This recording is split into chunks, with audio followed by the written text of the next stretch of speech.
Oh, I got nothing to say right now. I'm just checking my emails very early in the morning to see what leads came in so I can make those phone calls while we're driving to Winter Haven. We are in Tampa, Florida, and we're driving about an hour and a half to go buy a house today. And the reason we're doing that is only for one reason. The goal in business is to make money. And I don't care if it's a block away, a mile away, 10 miles away, 100 miles away, across the state. It doesn't matter. That's what we do. Now, for your beginners, you're going to probably work in a neighborhood, in an area, a small area. We just left my office. I'm going 64 miles east, heading directly into the sun, I might add. It's about 7 o'clock in the morning here in Tampa, Florida. We're heading to a city close by called Winter Haven. The reason we're going to Winter Haven is because that's where today's opportunity is, and we always want to go to where the opportunities are. I got a call through our lead generation system, and what you hear in the background is my GPS telling me where to go. This way I can talk and not think while I'm driving, which is basically what I do all the time. This is my version of multitasking. I take directions from my GPS as we go to another city. But this opportunity came through our lead generation system, and when I was analyzing the opportunity, I saw that it was valid and it was absolutely worth an appointment. So what we have today is this guy that we're going to see. He hurt himself on his job and he's disabled right now. He wants to move from Winter Haven to Tampa because he's got kids here and he's got his grandchildren here. The house, from what he tells me, he owes, I think he said somewhere around 100,000. It might be 105,000. I've got my notes in the back. Actually, I got my notes right here.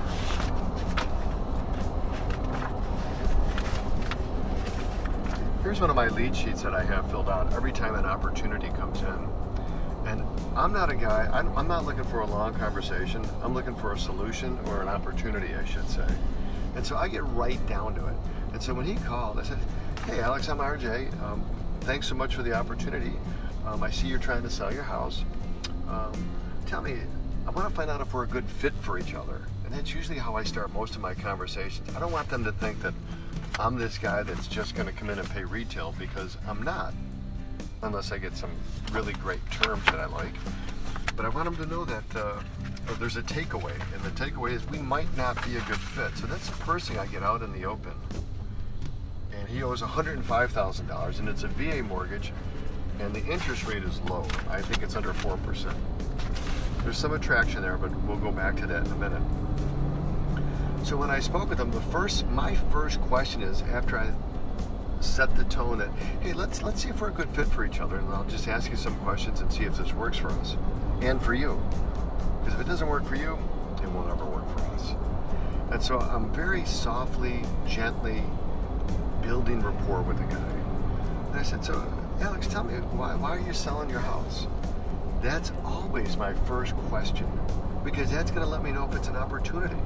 If they say, "Well, I've had it on the market, it's $390, and I know it's worth $380, and that's what I need to get," we have a very short conversation. I go to the next batter. Okay, I'm pitching right now. This is my game. He's in my arena, my field, my diamond.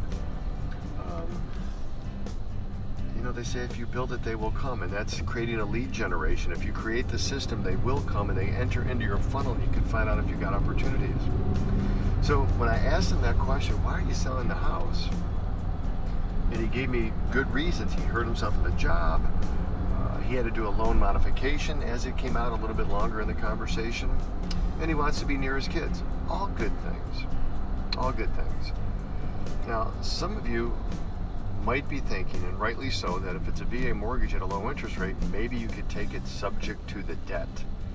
And subject to the debt means you're not doing a formal assumption. You're just going to make his payments. But in this case, it's a condition. He hopes to buy a house in a year, so it doesn't work for that. If somebody is going to need their mortgage to eventually get paid off, you really can't look at that deal. You have to stop thinking about keeping it as a long-term rental and using their financing, because that's a condition. You can change obstacles, but that's a condition. And that condition is he needs that thing paid off. He wants to know it's going to get paid off within a year. So as the conversation progressed, I started looking up the house online, and he had some ideas of what the property was worth. And then I clearly showed him when we were talking, because when I pulled it up, I use a I use CoreLogic and I use their RealQuest program that gives me instant comparables in the area. And I could see that there was a house, it might have been right across the street or right around the corner, similar to his in size, that went for 180. And I was setting the table with him all along because he needs some money. He has to have some money to move. And I said, listen, there's a lot of different ways that we can take this opportunity, Alex, because I'm a little bit different than everybody else in this business. Because my goal is going to be to help you maximize your profit. Would that be okay with you? So what's he going to say? No, I want you to screw me? No, of course that's okay with him. Okay? And so I said, listen, a lot of times I could buy your house, but instead of me paying off the mortgage, I keep it in place. So I'm conserving my capital. And if I can conserve my capital, I just want you to think about this. If I give you, for a quick sale, I could probably buy your house for $120,000, and I'd be happy to do that, just so you know. And I did a test close, and I think he's okay with that. I said, but I could probably do much better for you. If I don't have to use my money, and just except to keep the mortgage current, fix the house up a little bit to get it to so that we can get top value. It's a lot different for me to invest $120 and then do a rehab for another $10,000 or $15,000 than it is if I only got to invest the $10,000 you might need to move and the money to do the rehab. It's a tremendously different. I don't have to make money on $130,000 now.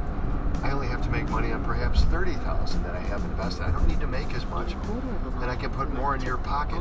Would that be okay for you and your family? So, with that being said, I know where I want to take this guy. I want to take over his payments, give him some money to move, rehab the house, retail the property, and make as much money as possible with him. Depending on what I got to give him up front is going to depend on what percentage I give him on the back end.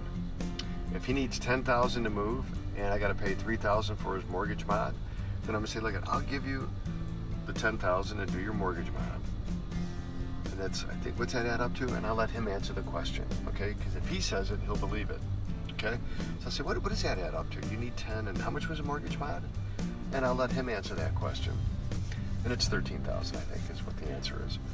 I'll say, here's how we do it in this company. You got 13 right now. We got to make the next 13, and then we split. Could that work for you? He's going to say yes. Now, if he wants me to just pay off his mortgage, I could still do that, and I'm going to try to get him down to $120,000. And maybe that was my best bet. Maybe I could have made more money doing that, and I might just lead him in that way. But it's so much easier for me to do it this way, conserving my money. Then I don't have to go to another lender or use my own cash. Hey, we're in front of the house that I'm looking at that we just drove 64 miles to in Winter Haven, Florida. And it's a very attractive house, a very nice neighborhood. This is pretty much an ideal house for renting and or flipping because it's in the first time home buyer's price range. Okay, it's the value, I think after repair value is going to be somewhere between 160 and 180. And if you just take a look here, I'm going to show you my RealQuest report for this property. So if you can see this, I can see the guy paid $110 in 2013. Okay, so that's like 5 years ago, basically, pretty close to 5 years. But he's put on a brand new white vinyl fence in the side, in the back, new AC, new hot water tanks, and he enclosed the rear porch, which added actually more square footage. Okay, I can see that it's assessed for 116, which doesn't really mean anything. That's not an appraisal. Okay, and it had gross square footage of 2172 with net of 1582 under air conditioning. But it's actually bigger because he enclosed some square footage. Then, if I go right to my comps, and we're going to go look at these comps, because this is how you do it. When I go into a house, you always bring the paperwork with you. You don't go in and have to go back to your car. That gives people time to think when you're not in front of them. So, I'm going in with two different types of contract. One is going to be all cash, and one is going to be using a special subject to. I'm also bringing in an authorization to get his mortgage information. Okay, that way I'm ready to go do the closing. He wants to close in a week, so do I.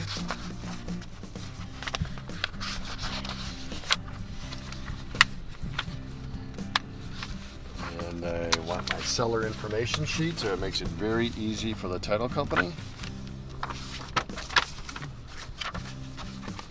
Now, there's something else that you guys should all be doing. And I don't always do it, quite honestly. And it's a mistake for me not to do it, to be quite honest. And that is, you have them fill out some type of, well, this is actually an estimate for work. But, okay, so, but I can do this in my head. You guys need to do this, but you should also have them bring, you should also have with you, which I neglected to bring today, a seller disclosure, which puts them on the line. You make them sign it for everything that's wrong at the house. So then if you do a home inspection report, you hire a home inspector, you could say, hey, you didn't tell me about this.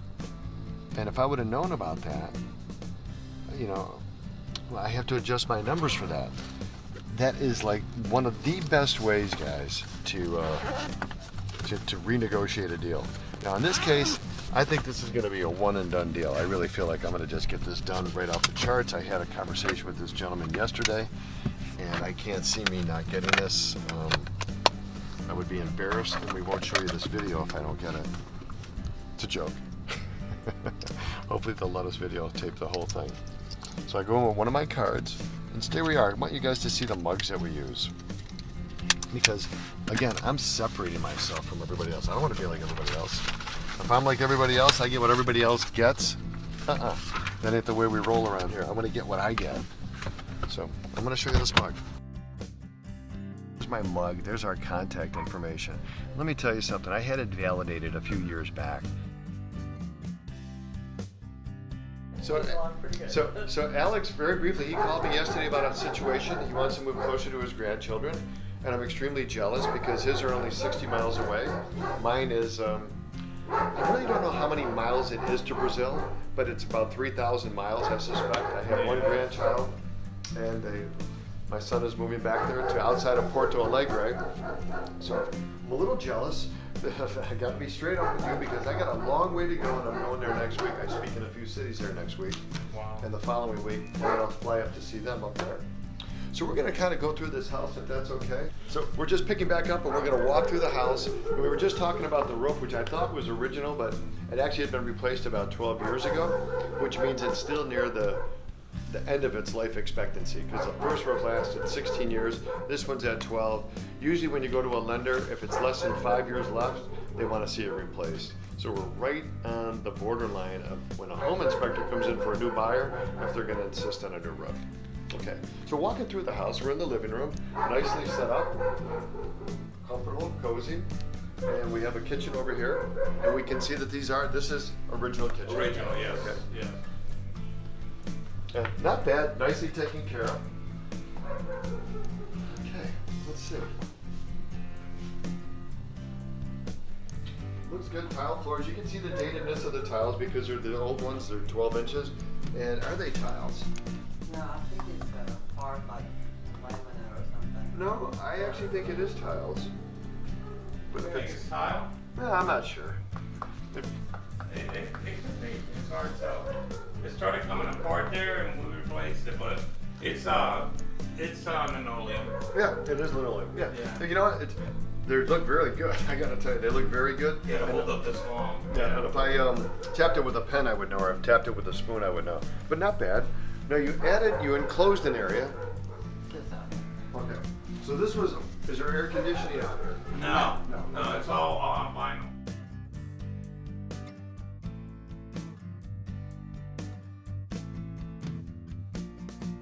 Just want to do a recap of the house that I just bought at 203 Kings Hill Court, southeastern Winter Haven, Florida. And if you go back and look through the video, you're going to notice that I set the stage for a lot of that stuff to happen by asking for information in advance. He had his mortgage statement right out for me, and the guy was very straightforward. And then you'll notice I got a little bit surprised when he told me he had another guy out there yesterday.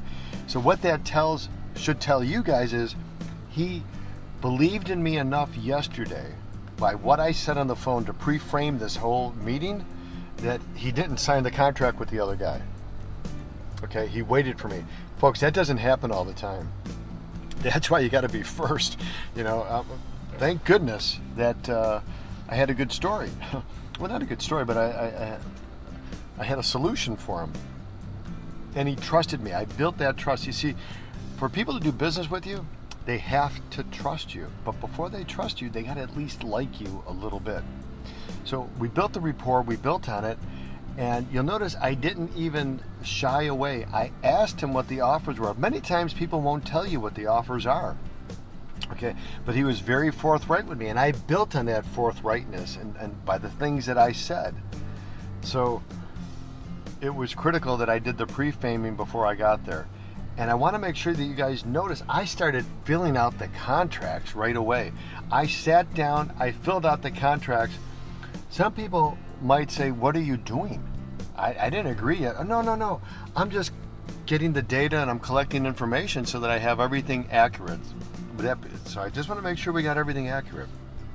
And you'll notice I went into let's just step into La La Land for just a minute, where everybody's safe, nobody's making a decision, but we're gathering information so that I can help come up with the best solution that might work for you and your family. And it just, gosh, it couldn't have worked out better. And I was in there 2 hours. I'm usually never there 2 hours. But they were nice people, and I didn't have to rush it. And you noticed at the end, he almost didn't sign. You know, hey, even if we didn't do it, this is a great exchange of information. And I'm thinking to myself, this is only great if I get a signature. Okay, otherwise this sucks. And because if I leave, the next guy comes in and says, I'll give you 121. Okay, and I know because I've done that to people in the past. Only I did it like, he offered 118, I offered 118, 100. $100 more. And the lady, she liked me, so she did it. And then the next guy came in the next day and tried to do it for more, and I had her trapped. She couldn't get out. But anyhow, back to this house. I went in there prepared. I had all my paperwork. I don't know if, it's on the film. I showed him what the comps were. I did the math by the square footage, showing him what I could get. Now, I did one thing too much. I went too far because I showed him the more expensive house, and I did the math, and that came out to show $166,000 value. And the reality is that house is worth about $160 to $165 fixed up right now without blinking. But I bet you I can sell it the way it is without doing anything for $150. And if I screw up, $140 without blinking. So I'm in for $120, out for $140. That's $20 grand. Is that worth 4 hours of my time? 2 hours to get here, 2 hours to get back? Maybe it's 6 hours of my time. I think so, but I think it's more like $30,000. Either way, the message is you never go broke making a profit, and that's what we did here today. And that's what we like to do every day. Now that's a nice start. I think I have another appointment. I'm making a call right now. So I love this business, and you'll love it too, because every time that phone rings, it sounds like a cash register.